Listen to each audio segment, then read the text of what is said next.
صلح حدیبه او د ابو جندل او ابو بصیر رضی الله تعالی عنہ کیسه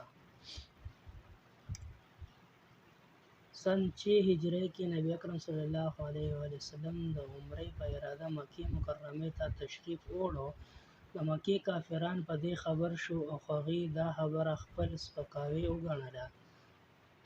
په دې وجه یې مقابله وکړه او په حدیبیه کې نبي علیه الصلاة والسلام ایسار شو. جانصار صحابه ورسره وو چې په نبي علیه الصلاة والسلام یې ځان قرباناوه. خپل فخر ګڼلو جنګ ته تیار شو، خو نبي علیه الصلاة والسلام د مکې والو له خاطره د جنګ اراده ونه کړه او د صلح کوشش یې وکړو، سره د دې چې اصحاب رضی الله تعالی عنهم په پوره بهادرۍ جنګ ته تیار وو. خو نبي اکرم صلی الله علیه وسلم د کافرانو دومره رعایت وکړو چې د هغوی هر یو شرط یې قبول کړو. اصحابو رضی الله تعالی عنهم ته د داسې د زور لاندې صلح کول خوښ نه وو، خو د نبي اکرم صلی الله علیه وسلم د ارشاد مخکې څه کیدی شو چې جانصار وو او پروردګار، ځکه د حضرت عمر رضی الله تعالی عنه په شان بهادرانو هم ومنله. په صلح کې چې کوم شرطونو فیصله شو، په هغې کې یو شرط دا هم و چې د کافرانو که څوک مسلمان شي او هجرت وکړي مدینې ته لاړ شي، مسلمانان به هغه مکې ته واپس کوي او مسلمانانو نه الله مه کړه که څوک مرتد شي مکې ته راشي نو هغه به واپس کولی نه شي.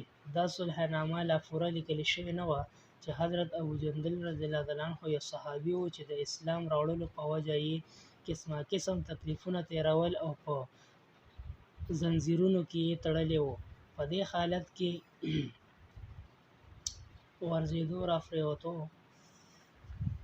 د مسلمانانو لښکر ته په دې امید راورسېدو چې دوی به زما امداد وکړي او دې مصیبت نه به خلاص شم. د هغه پلار سهیل چې په دې صلحنامه کې د کافرانو له طرفه وکیل و او دغه وخت ته پورې مسلمان شوی نه و، بیا فتح مکه کې مسلمان شو. د خپل زوی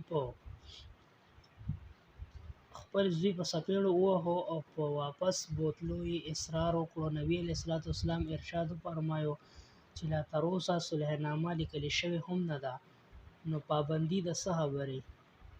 خو هغه اصرار وکړ. بیا نبي علیه الصلاة والسلام وفرمایل چې یو سړی ماته زما په خواست راکړئ، خو هغه خلک په ضد وو، ویې نه منل.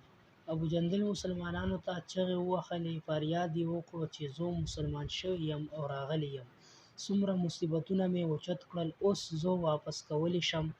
دغه وخت د مسلمانانو په زړونو چې څه تېرېدل بس الله تعالی ته معلومه ده.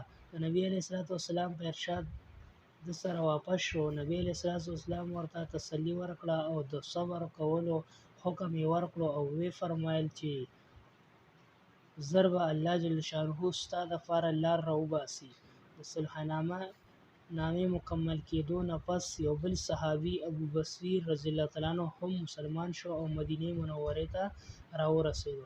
کافرانو د هغه واپس راوستو دپاره 2 سړي ولېږل. نبي اکرم صلی الله علیه وسلم د وعدې مطابق واپس کړو. ابو بصیر رضی الله تعالی عنه عرض هم وکړو: ای د الله رسوله، زه مسلمان شوی راغلی یم، تاسو ما د کافرانو پنجې ته بیا لېږئ.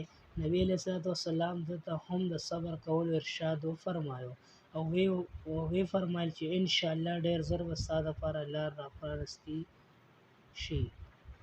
دا صحابي هغې دواړو کافرانو سره واپس شو. لاره کې د هغوی نه یو ته وویل: یار دا ستا توره خو ډېره ښایسته معلومېږي. تعریف خوښوونکی سړی په لږه خبره د خوشحالۍ نه جامو کې نه ځایېږي. هغه زر د تکې نه توره راوایستله، ویې ویل: او ما په ډېرو خلکو د دې تجربه کړې ده. او دا یې وویل او توره یې هغه ته ورکړه. هغه هم په د باندې د هغې تجربه وکړه، یعنې مړ یې کړو. دویم ملګري چې دا ولیدل چې یو خو یې ختم کړو، اوس زما نمبر دی، په تېښته مدینې ته راغی او نبي اکرم صلی الله علیه وسلم په خدمت کې حاضر شو. عرض یې وکړو چې زما ملګری قتل شو، اوس زما نمبر دی. دې نه پس ابو بصیر راورسېد. عرض یې وکړو ای د الله رسوله، تاسو خپله وعده پوره کړه چې زه دې واپس کړم، او ما سره د دې خلکو څه وعده نشته چې د هغې ذمه داري وي. دوی ما د خپل دین نه اړوي، ځکه ما داسې وکړل. نبي علیه الصلاة والسلام وفرمایل د جنګ تازه کوونکی دی. ارمان څوک د ده مرسته کوونکی مددګار وي، هغه په دې خبره پوه شو. که اوس هم زما په طلب کې څوک راشي نو زه به واپس کړی شم. په دې وجه هغه د دغه ځای نه لاړ او د سمندر په غاړه یې یو ځای دېره واچوله.